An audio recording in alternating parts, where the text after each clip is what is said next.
Só mais um minutinho. Uhum.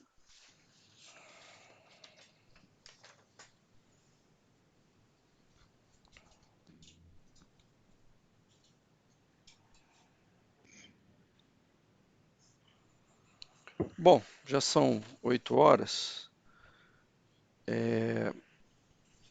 Então vamos começar. Deixa eu só fazer uns ajustes aqui, mas.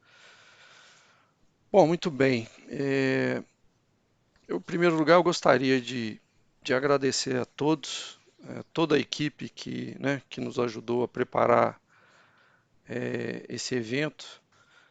Também aos palestrantes, agradecer muito.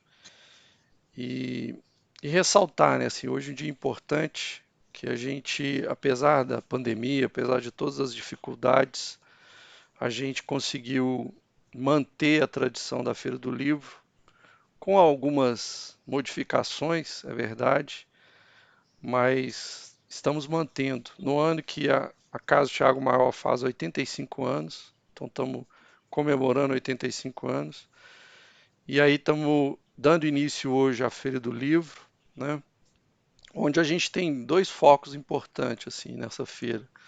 A primeira, a divulgação da doutrina espírita através de livros, né, que a gente consegue muitas vezes trazer, né, livros mais acessíveis para fomentar o pessoal na parte de estudos, ter acesso à literatura espírita e trazer as palestras. Né? Nesse ano a gente está dando um foco a um tema super relevante que eu acho que tem um impacto considerável, né, na sociedade, que a gente, como espírito, temos que ficar atentos.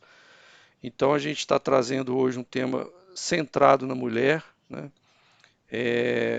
O tema central é a mulher e sua essência amorosa. Nós vamos ter, são 5 dias de palestras, todas feitas por mulheres guerreiras aí e de importância na doutrina espírita. Então, eu gostaria de agradecer muito e desejar uma boa feira para todos nós. Eu vou passar a palavra para a Meire, que vai fazer a apresentação, né, da Rosana, e fazer a oração para a gente dar início. E aí eu volto no final da feira para fazer o encerramento. E até lá estarei aqui firme e forte acompanhando vocês. Grande abraço e vamos em frente. Boa noite a todos. Esse foi o Wendlin, presidente da Casa Thiago Maior.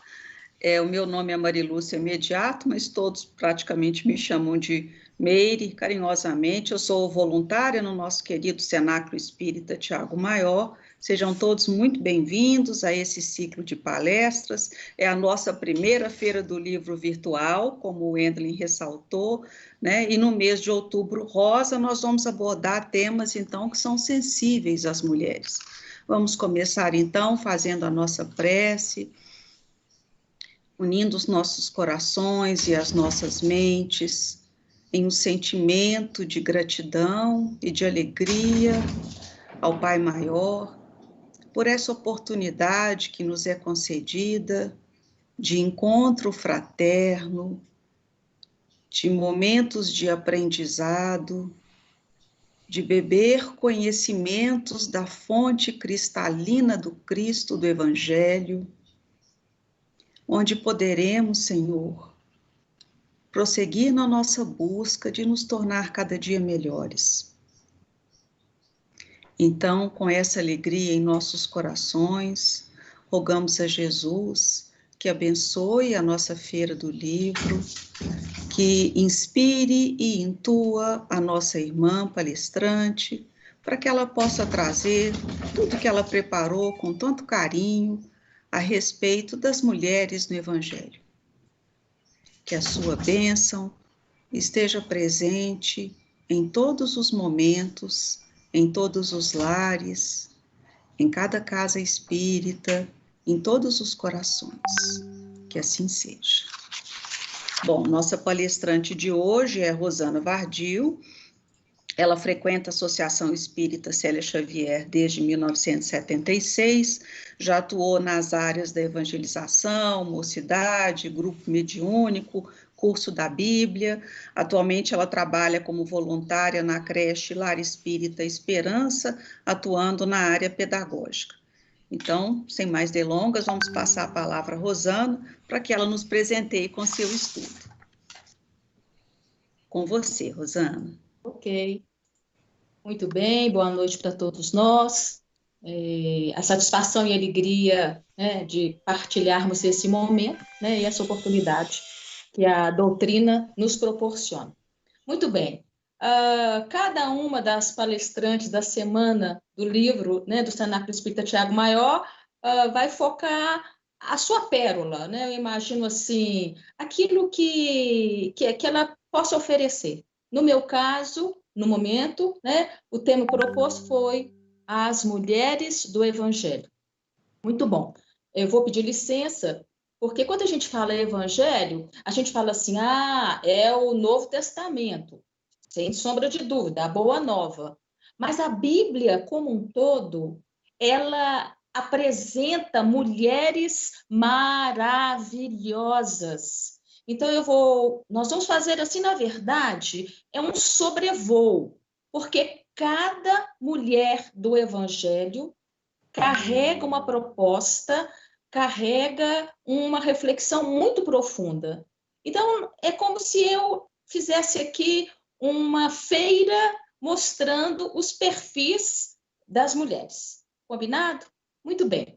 Antes de iniciar, então, as mulheres do Antigo Testamento, é bom a gente sempre, assim, refletir que a gente não vai estar aqui para perguntar o porquê da história de Ruth, o porquê da história de Maria de Magdala, mas sim o para quê, né? O nosso alvo. E lembrando Paulo de Tarso, a gente sabe, né? Deixando as coisas para trás, prossigo para o alvo. Então, quando eu der uma pincelada sobre a personagem Ruth, eu vou como que apresentar a seguinte pergunta: o que Ruth quer conversar comigo? Porque apesar de serem histórias femininas, nós sabemos que cala fundo em todos os corações e, acima de tudo, o espírito não tem sexo. Vivenciamos experiências ora no masculino, ora no feminino. E trabalhamos com maior ou menor, né, intensidade as propostas reencarnatórias para cada um dessas modalidades de experiências que a nossa mente vai apresentando e vamos nos assenhorando dela. Então, mantenhamos isso em mente. Ai, que história linda! Primeiro que eu não vou contar, porque realmente são histórias lindas, mas eu vou aguçar, a minha proposta é essa. Vai ser uma degustação para que vocês possam depois ir nas fontes bibliográficas, que nada mais são do que a Bíblia, todos os livros de Amélia Rodrigues, que são 8, e mais o livro do Boa Nova.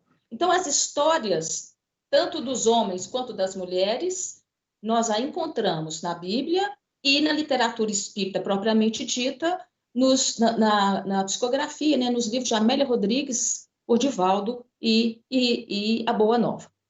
Combinado assim? Muito bom. Então, as mulheres do Antigo Testamento. Olha, quem está me ouvindo e me conhece, eu sou fascinada com essas mulheres. Na verdade, eu sou fascinada com as histórias que o povo de Israel, um dos exilados de Capela, deixou de legado. Então, dos 5 exilados de Capela, o povo de Israel é um deles, a Caminho da Luz nos traz, né, essa informação. O povo de Israel deixou, todos vieram para cá, né, para o planeta Terra, por conta de uma chaga, e deixaram um legado. O legado do povo de Israel foi o Antigo Testamento, né, o Pentateuco de Moisés, e todo o desdobramento que ele nos apresenta, que o Antigo Testamento nos apresenta.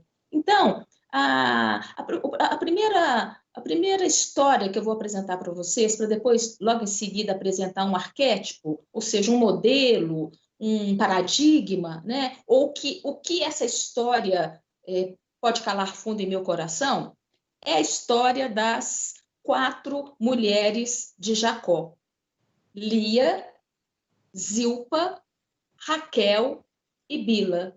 Então, se vocês lerem a Gênese, vocês vão descobrir que essas 4 mulheres que foram casadas com Jacó, que depois se mudou o nome para Israel, todas elas, a história como um todo, carrega assim, mas como pode ser?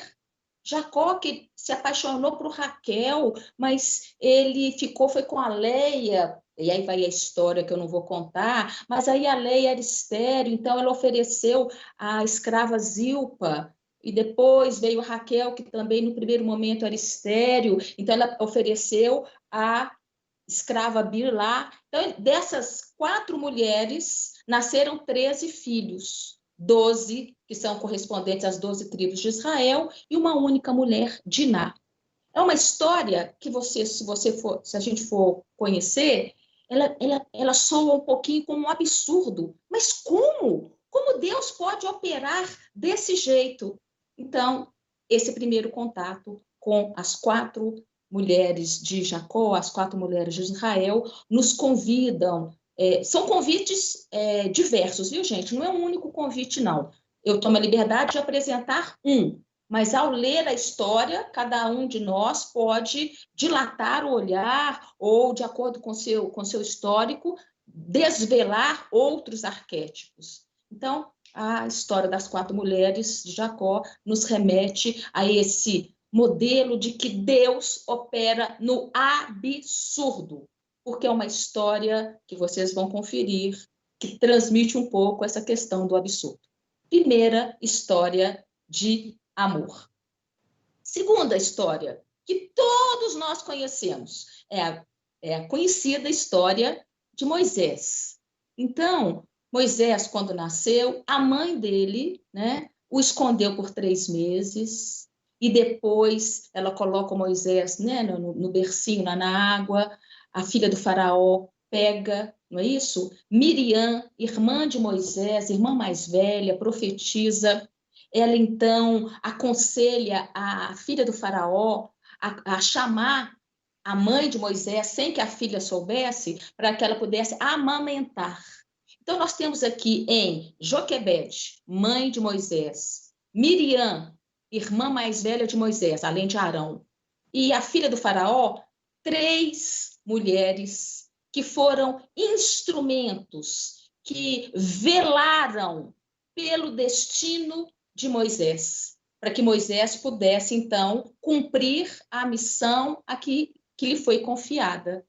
Então, o arquétipo de Joquebede, Miriam e a filha do faraó é o arquétipo, é o modelo, o que essas 3 mulheres querem conversar conosco nessa minha proposta, né, de apresentar para vocês, é justamente esse, que nós somos também instrumentos para velar, cuidar. Olha aí o arquétipo do cuidado, do caminhar, né, da programação reencarnatória dos seres que nos foram confiados. Segunda história. É assim, viu, gente? Como é que eu diria? É en passant, pelo menos as do Antigo Testamento, ok? A terceira história é a história da prostituta Raabe. A gente tem que estudar, a gente tem que ler a Bíblia para conhecer todo o desenvolvimento das histórias. Então, Moisés, né, designado a encontrar a terra prometida, então, quando ele estava próximo de encontrar, ele manda 10 espias para espionar. A palavra meio assim, carrega um teor, mas para olhar como era a terra prometida, certo? Então, dos 12,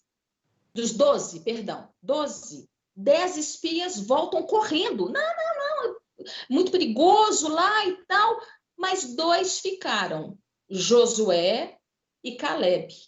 E eles adentram o muro dessa terra prometida, e eles, como é que se diz? São vistos, então eles têm que fugir. Mas para fugir, se eles não fugissem, se eles fossem pegos, eles seriam exterminados. Então, Raabe, a prostituta da Terra Prometida, ela acolhe Josué e Caleb, esconde, né, deixa que eles pernoitem na casa dela, e de madrugada eles se organizam lá, um planinho bacana, e Josué e Caleb saem às escondidas de madrugada, sem que os inimigos pudessem capturá-lo.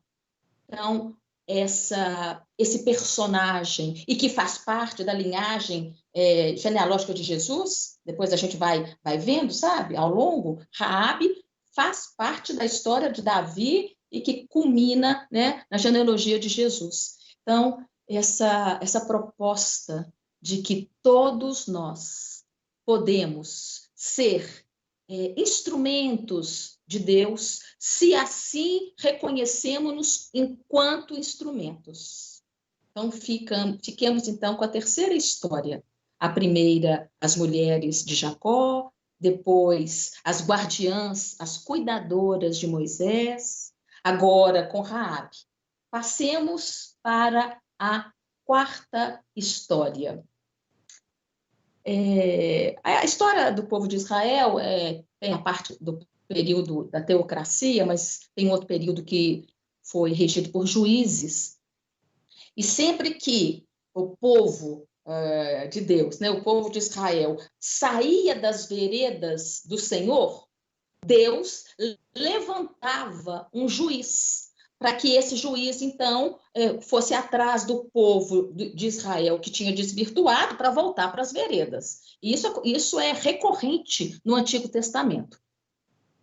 O que não tira a graça e a beleza dessa recorrência. Desviou, voltou. Desviou, voltou. Então, um desses juízes, o nono juiz, chamava-se Jefté.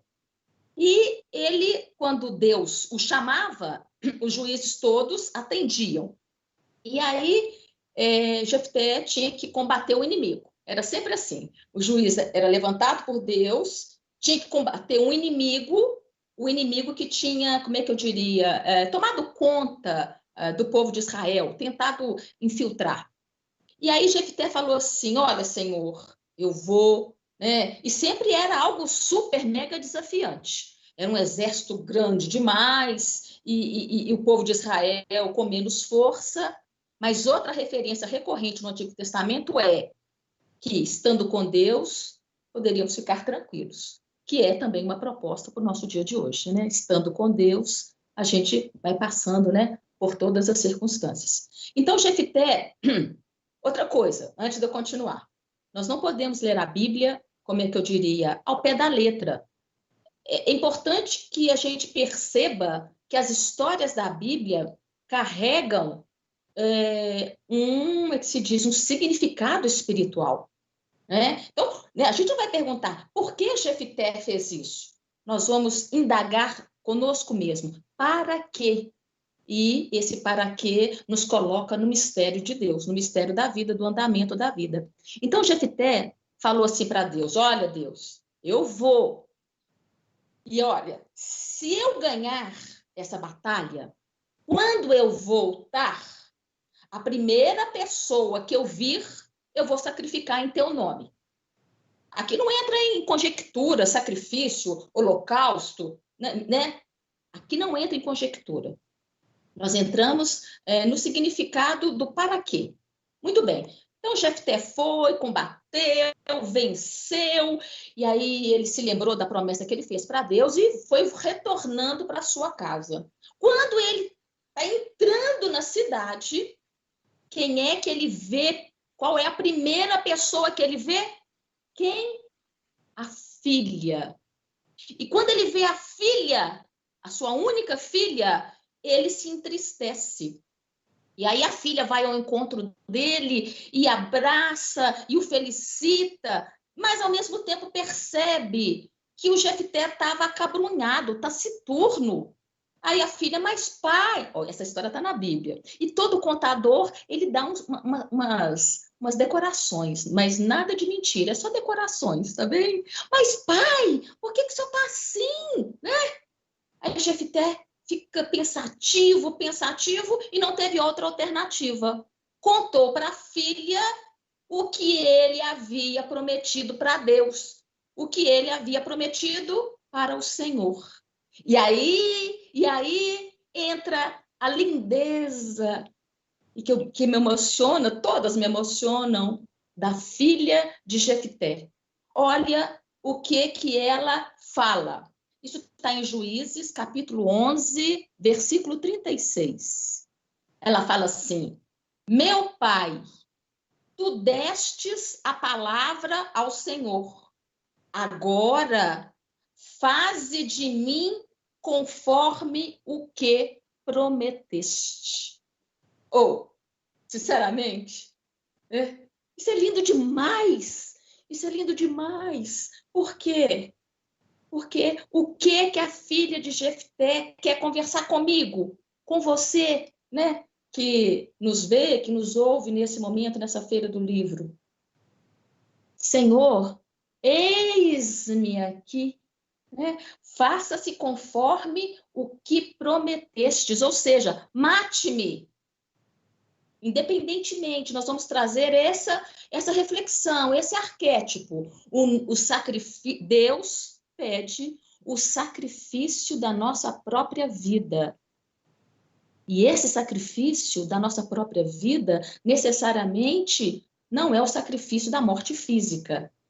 É o sacrifício da morte dos nossos desejos, das nossas expectativas, da razão humana, para que a gente possa sentir a razão de Deus em nossas vidas.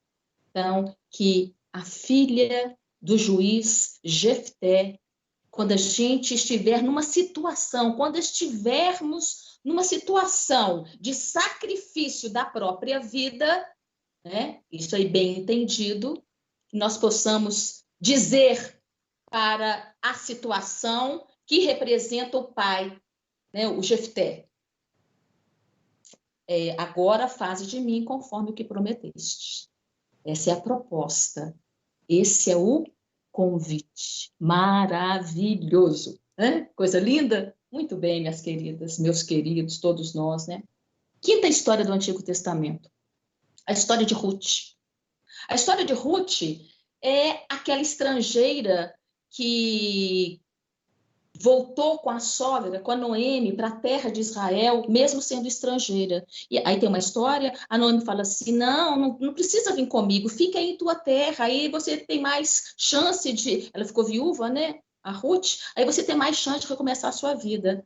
E Ruth, então, uma estrangeira que não conhecia nada do povo de Israel, que não sabia nada, né, das leis de Moisés, não sabia nada, ela falou assim para Noemi, sua sogra: não me instes para que te abandones, deixa-me seguir-te. Para onde tu fores, eu irei, e onde tu pousares, aí pousarei. O teu povo agora será o meu povo, e o teu Deus agora será o meu Deus. Então, independentemente, né, desse estrangeirismo que nós possamos sentir em relação à lei de Deus, né, à razão de Deus em nossas vidas, que esse convite de unificação, de integração ao novo, né, essa razão de Deus é algo novo ainda para muitos de nós, ou para a grande maioria. Então, assim como Ruth, nós possamos, então, também abraçar esse novo modelo da razão de Deus. Ruth, vamos para Esther. Essa aqui também é outra. Esther foi uma judia que se casou com o rei da Pérsia, tem toda uma história.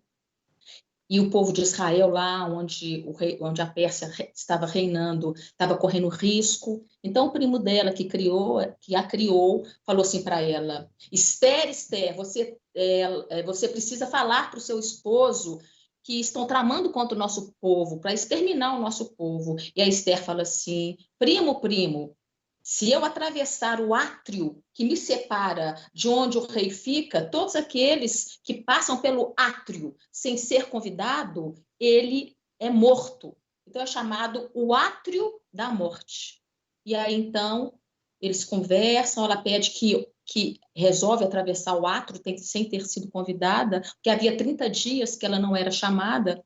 Então, ela pede para que o povo de Israel ore por ela 3 dias e 3 noites. Ela, então, naquela unção, naquela fé, naquela certeza, atravessa o átrio da morte. Então, Esther nos traz esse arquétipo, ela conversa conosco quantas vezes nós somos chamadas, chamados a atravessar o átrio da morte, ou o átrio da zona de conforto, porque ela estava na zona de conforto dela, e ela estando lá, nada de grave poderia acontecer, mas ela escuta, ela acolhe a proposta, e com fé, com confiança, atravessa o átrio da morte. Parece forte, mas é forte mesmo. É para que a gente possa ser possuído, para que a gente possa ser tomado, né, por essa mulher, por Esther, nos dias de hoje. Sejamos homens, mulheres, não importa. Estamos falando para o espírito. Então, que possamos ser tomados, possuídos por Esther. E que a gente possa, cada um de nós, atravessar os átrios que se apresentam em nossas vidas, circunstâncias que Deus nos presenteia para que possamos trabalhar as nossas necessidades, para que possamos fazer esse retorno para a casa do Pai. Os homens do Evangelho, hein? Outro momento maravilhoso, né? Mas é outra história. Muito bem, fiquemos com Esther. Fechamos rapidamente as mulheres do Antigo Testamento. Existem outras? Sim. Poderíamos aprofundar nestas? Com certeza. Mas ao lerem as histórias imbuídas desse para quê a história, essa ou aquela, tem para me dizer, com certeza é um aprofundamento que todos nós podemos fazer. Bacana? Então, tá bom. Passemos agora para as personagens do Novo Testamento propriamente dito, né? As mulheres que, a princípio, conviveram com Jesus, conheceram Jesus ou ouviram falar de Jesus, ok? Nós vamos fazer aqui uma divisão de 3 tipos das mulheres, que não tem nada de rígido e nem de engessado, porque se tem uma coisa na língua portuguesa que engessa, que dificulta, para quem gosta de português, como eu, né? São os adjetivos e os benditos dos advérbios. Os adjetivos, eles distorcem um pouquinho. Os advérbios, né, também. Então, fiquemos com... Assim, o bacana é que ensaiemos uma convivência com os substantivos, independentemente de como os qualifiquemos. Mas, independentemente dessa introdução da língua portuguesa, nós tomamos a liberdade de colocarmos 3 adjetivos, que, eu repito, não são únicos, eles podem se perpassar, né? Mas para gerar, assim, um gostinho didático. Só isso. Combinado? Ok. Muito bom. Então, nós temos as mulheres abnegadas do Evangelho, as mulheres chamadas equivocadas e as mulheres esquecidas, ok? As equivocadas podem ser consideradas abnegadas, sim. As esquecidas também. Mas vamos só fazer essa divisãozinha para, né, por motivo que a gente vai passar. Então, vamos lá. As mulheres abnegadas, cada uma delas também carrega um arquétipo, cada um convite, um modelo, uma proposta, né? E aqui é convite, aqui não é convocação. Então, comecemos. Também não está em ordem cronológica, não, tá? Do Antigo Testamento eu coloquei em ordem de aparecimento. Aqui não. Então, nós vamos começar com Maria e Marta, as irmãs de Lázaro de Betânia, né? Uma história lindíssima, encantadora, em que Jesus, né, chega na casa dos irmãos, né, de Betânia, e já tinha avisado que ia, Eu não posso contar história, senão eu vou parar na história aqui. Nossa, mãe do céu. Mas, enfim, quando Jesus chega, Marta estava nos preparativos e Maria, assim que Jesus entra, senta-se aos pés de Jesus, que significa Upanishads no hinduísmo. Eu achei isso bacana, sabe? Sentar aos pés de um mestre, chama Upanishads. Então, Maria se senta aos pés de Jesus para ouvir a boa nova. E Marta ficou nos preparativos. Não que Maria não tivesse ajudado anteriormente, mas assim que Jesus chegou, já estava tudo arrumadinho, mas Marta ainda ficou lá ajeitando alguma coisa que ela julgou necessário. Mas não importa. A proposta interessante é que nós busquemos para nós essas duas mulheres em uma só. Maria, a contemplação. Marta, a ação, o movimento. Ora, vamos estar em contemplação, em meditação, em reflexão, tentando silenciar as agitações mentais, para que a boa nova, para que o evangelho, né, a gente possa absorvê-lo. Outros momentos, nós vamos estar na nossa lide, no nosso dia a dia. O ideal, ou a proposta, é que nós somemos Marta e Maria, para que também no nosso dia a dia, na nossa lide, possamos estar em plena meditação. É um exercício, é uma proposta.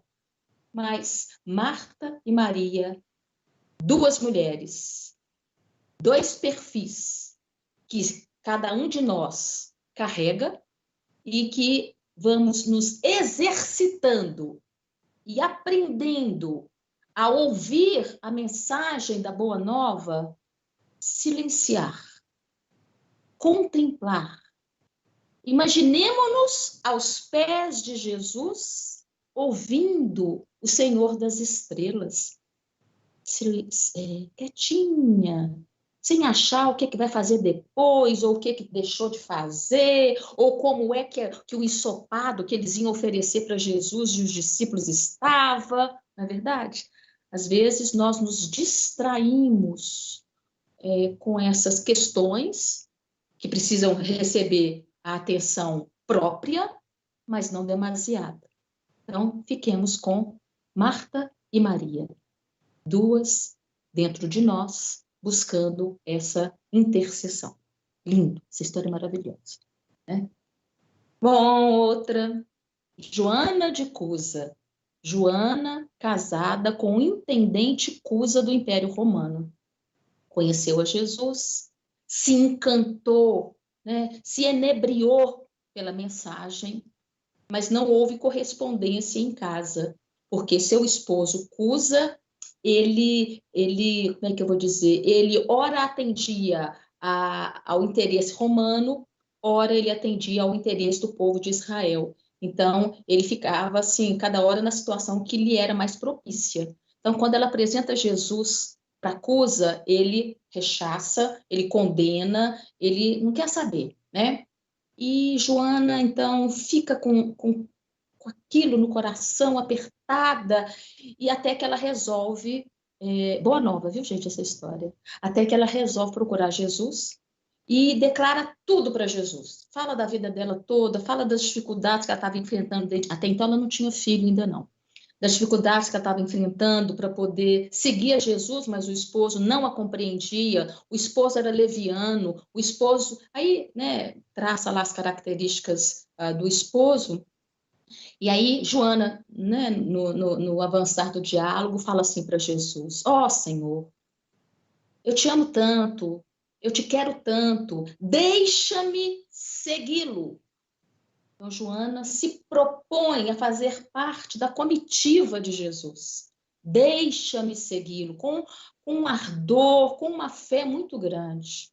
Então, Jesus vira para ela, né? O pastor que conhece todas as ovelhas, todas, né? Que bacana, ele identifica cada um de nós. Então, Jesus responde assim, Joana, Joana, se tu me amas, assim como tu me dizes, volta para tua casa e ser fiel a teu marido. Ser fiel àquilo que Deus te apresentou.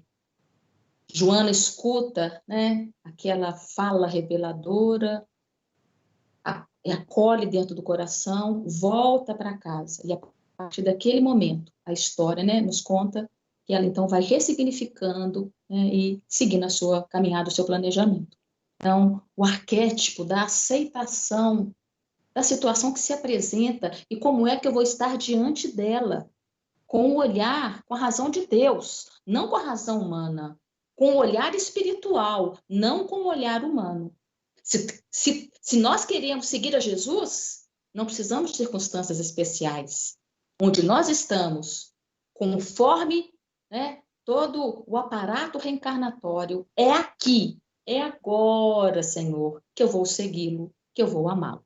Joana de Cusa. Linda, né? Maravilhosa.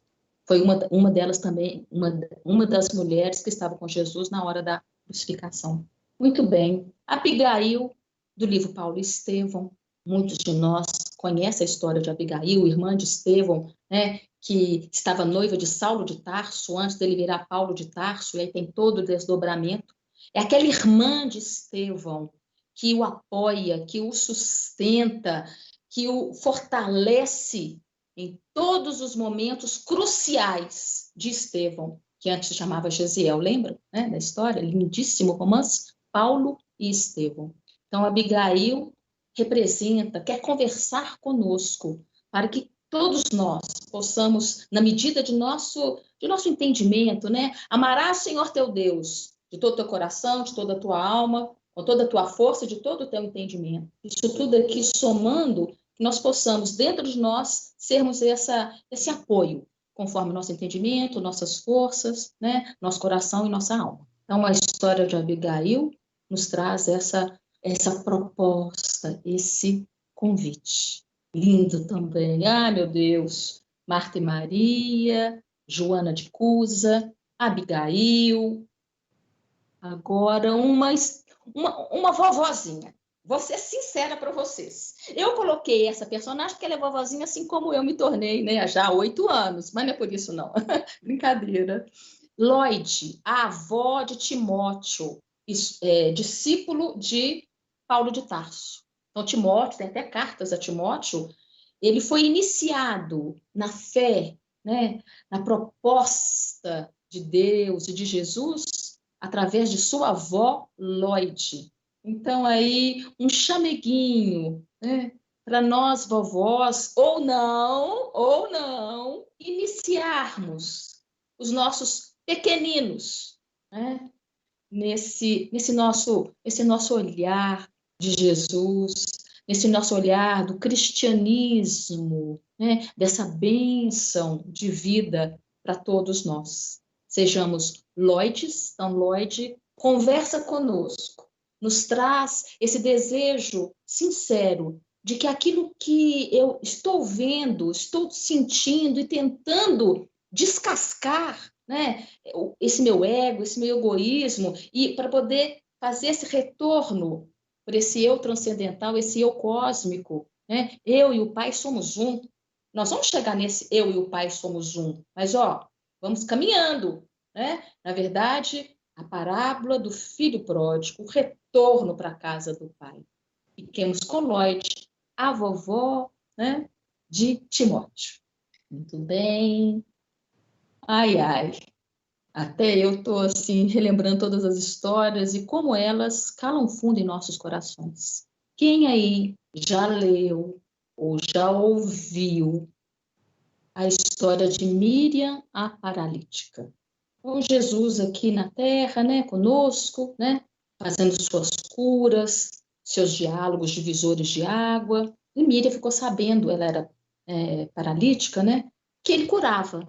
Então, ela, certa noite, procura Jesus, né? O procura e expõe. Aí, quando ela chega, que eu acho bacana demais nesse pedagogo celeste, ele viu uma mulher paralítica. E aí, então, ele pergunta, que tu queres? Ou ainda, a que viestes? Como se ele não soubesse, mas ele sabia, não é verdade?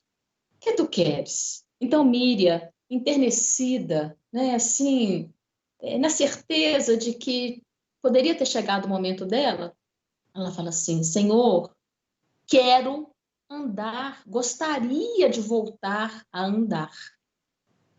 Paira um silêncio, e o Senhor das estrelas dá a resposta que eu falo, que duro é este discurso, quem o pode ouvir? Ele fala assim, Miriam, Miriam, atenção, atenção, ouvimos, olha só, olha que maravilha. Miriam, Miriam, andar não é a melhor coisa que te parece. Dar-te-ei algo muito maior. Miriam escuta com o espírito, ela escuta com o coração, agradece e se retira, paralítica do corpo físico, mas com asas, poderíamos assim dizer, né, do ser espiritual. E ela continua e a história se desdobra também encantadora. Então, Miriam, a paralítica, também conversa conosco, para que nós possamos perceber que algo maior é esse que Jesus tem para oferecer para todos nós. Cada um no seu cantinho, no seu cadinho, cada um aí nas suas circunstâncias. Andar não é a melhor coisa que te parece. Dar-te-ei algo maior. Amém. Amém. Vamos lá para a próxima. Esther, Miriam. A Esther. Essa aqui é uma outra Esther, a mãe de Dimas, o bom ladrão, quando Jesus estava crucificado, né? Dimas de um lado, né, e o seu companheiro do outro. A mãe de Dimas, dilacerada de dor, né? E ela escuta, junto com Maria Santíssima que lá estava, ela escuta assim, Dimas fala assim, Senhor, quando tu estiveres no paraíso, lembra-te de mim. E Jesus responde, Dimas, Dimas, te digo hoje, te digo agora, tu estarás comigo no reino dos céus. Então, quando Esther escuta a mãe de Dimas, o coração dela se enche de esperança, se enche de consolação. Ela vira para a Mãe Santíssima e fala assim, aquele do meio é teu filho? E a Mãe Santíssima fala, sim, é meu filho. E acredite, se ele assim o disse, assim irá acontecer. Então, Esther, a mãe de Dimas, o bom ladrão, nos convida, conversa conosco sobre a proposta do perdão, a proposta da esperança, a proposta da ressignificação. Ei, minhas queridas, meus queridos, muito bem. Da consolação, não é verdade? Bom, vou deixar a Mãe Santíssima para o finalzinho. As mulheres equivocadas. Vou só citar e falar só uma pelo nosso tempo. Maria de Magdala, a mulher que ungiu os pés de Jesus, a mulher adúltera e a prostituta Tamar. São consideradas as mulheres equivocadas. Vou ficar só com uma, pelo nosso tempo. Pode ser Maria de Magdala, não é verdade? Vamos lá. Maria de Magdala, né? Buscando amores, o verdadeiro amor, até que ela encontra em Jesus aquele que sintetizava a sua busca. Então, o modelo da síntese, a proposta de nos sentirmos unidos nesse amor que transcende essa nossa procura do amor no olhar humano. Então, a mulher, né, a Maria de Magdala, Maria de Madalena, da cidade de Magdala, tem esse convite, como é que eu diria, inenarrável de encontrarmos em Jesus a proposta dessa busca que todos nós almejamos. Correto? Muito bem. Das mulheres esquecidas, nós vamos buscar a mulher hemorroíça, que estava com fluxo sanguíneo há mais de 12 anos e que nada curava, a apelante cananita, que apelou para Jesus 3 vezes para curar a filha dela, e a mulher samaritana, a mulher do poço, né, que ia ao poço 3 vezes ao dia. Vamos ficar com a mulher hemorroíça, ok? Então, a mulher hemorroíça sabia que Jesus passava perto da casa dela, sabia que ele estava ali na redondeza, e mulher, com esses problemas todos de saúde, era por isso que ela foi colocada entre as esquecidas, ela era, assim, abandonada. Mas ela disse para ela mesma: se eu apenas tocar nas vestes do Rabi, mestre, né, eu irei me curar. Então, Jesus, saindo de Guedara, indo para a casa de Jairo para curar a filha de Jairo, é uma outra história, né? E por onde Jesus passava, a multidão o acotovelava, todo mundo ali em volta dele, todo mundo em volta dele. Mas ela, a mulher hemorroíça, falou assim: eu preciso só tocar na veste do Senhor. E foi o que aconteceu. Ela, agachadinha assim, né? Ela estica o braço e encosta na borda da veste de Jesus. Gente, presta atenção. Nesse momento, Jesus estaca o passo para. Forma-se uma ligeira clareira, as pessoas se afastam. E Jesus pergunta para Simão Pedro: Simão Pedro, alguém me tocou. E Simão Pedro, ele tinha assim uma certa intrepidez, né? Tirou a faca, né, para cortar a orelha de Malcolm. Enfim, cada discípulo tem seu jeitinho, né? Pedro fala assim: mas Senhor, tem uma multidão aqui, todos estão encostando, todos estão te colocando a mão, como é que eu posso saber? Aí Jesus fala assim: Pedro, alguém me tocou em especial, porque algo de mim saiu. Naquele instante, a mulher hemorroísta tem o seu fluxo sanguíneo estancado imediatamente. Jesus olha para ela agachada, né? Olha para Jesus na certeza plena. Olha que lindo. E Jesus fala assim para ela: mulher, tua fé te curou. Vai em paz. Olha que lindo. A mulher hemorroísta. A gente pode escolher uma história melhor do que a outra? Não. Todas carregam uma emoção, todas carregam um convite, uma proposta às mulheres do Evangelho. Fiquemos, então, com a mulher hemorroíça, que nos traz esse arquétipo de busca e encontro. E que a busca seja apenas tocar as vestes do Senhor. Fiquemos com ela. E para encerrar, nós vamos voltar às mulheres abnegadas e falar de Mãe Santíssima. Olha, falar de Mãe Santíssima é uma noite, né, de história, uma noite de história encantadora, por tudo que ela carrega, por toda a proposta que Mãe Santíssima nos apresenta. E aqui nós gostaríamos de deixar aqui para fechar, né, para concluir, fechar não, interromper, que nada está fechado, né? É que Maria Santíssima, ela foi escolhida para conceber o Cristo. Ela foi escolhida, sim, porque era pura, porque era virgem, porque era imaculada, porque quando o anjo Gabriel apareceu para ela, explicou tudo para ela, e ela, no início, mas como pode ser?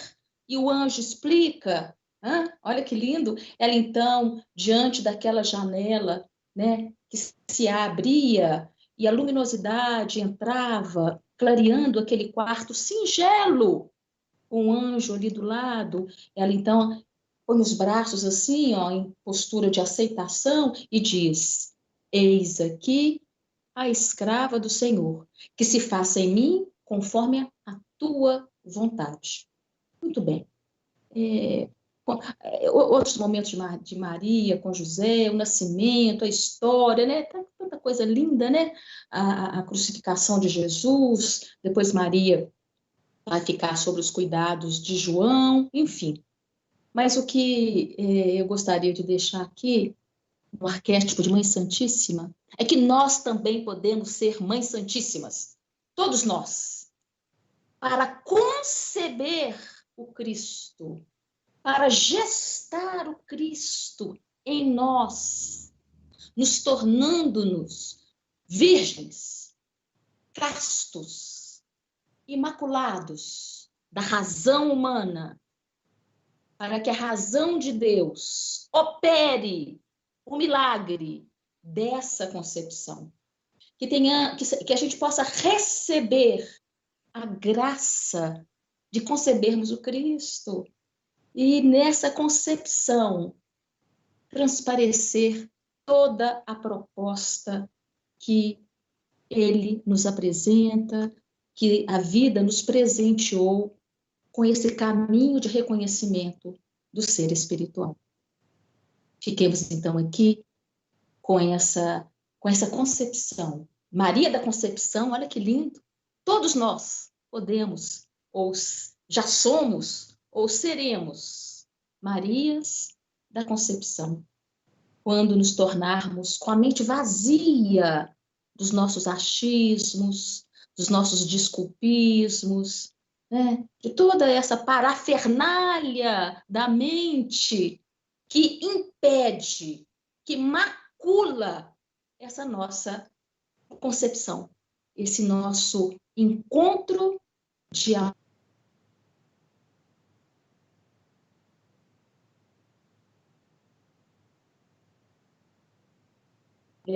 Estão conosco. Ok, voltando. Então, essa é a nossa proposta. Grande abraço, muito obrigada pela oportunidade.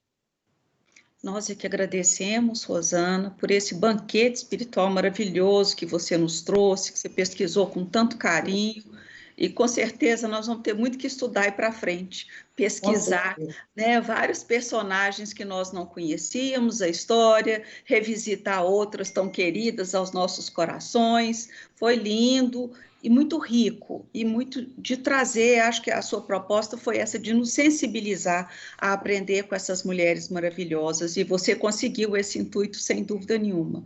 Amém. Nós agradecemos muito o carinho da sua apresentação, o cuidado, né? Que Deus continue abençoando você e te inspirando nesses seus trabalhos. Amém, muito obrigada, viu? Nós lembramos a todos, né, então, da feira virtual do Livro Espírita, que ela está atendendo pelo site tiagomaior.com.br e também pelo WhatsApp, né, 31 é o código de área de Belo Horizonte, 97150 3509. Né? E nós convidamos também para a palestra de amanhã, dia 21, às 20 horas, quando teremos Alcione Albuquerque, com o tema Sexualidade Feminina e Espiritismo. Alcione está nos assistindo hoje também, amanhã vai ser nossa vez de assisti-la, né? Agora vamos fazer uma prece, agradecendo a Jesus por esses momentos tão lindos, tão doces, que nos levaram, que nos enlevaram o sentimento, o coração, aos caminhos da Galileia, a percorrer os caminhos com Jesus, ao encontro dessas personalidades maravilhosas, ricas, que nos ensinam tanto. Que o Senhor possa continuar nos inspirando e nos abençoando, e que saibamos aproveitar tantas lições maravilhosas e buscar sempre Jesus em nossos corações, para que então ele possa sair dos nossos corações e sair pela nossa boca através de palavras de reconforto, de carinho, de fortalecimento, e também para as nossas mãos, através do serviço ao próximo, que é a nossa única forma de chegar até o Pai. Que Jesus abençoe a todos e até amanhã. Então, agradecemos a todos pela presença, pedindo que deixem o seu like aí no nosso canal do YouTube, né? Muito obrigada mais uma vez. São todos muito bem-vindos aqui conosco e nos encontraremos de novo amanhã, se Deus quiser. Um abraço a todos, boa noite. Muito bem. Obrigada, Rosana, mais uma vez.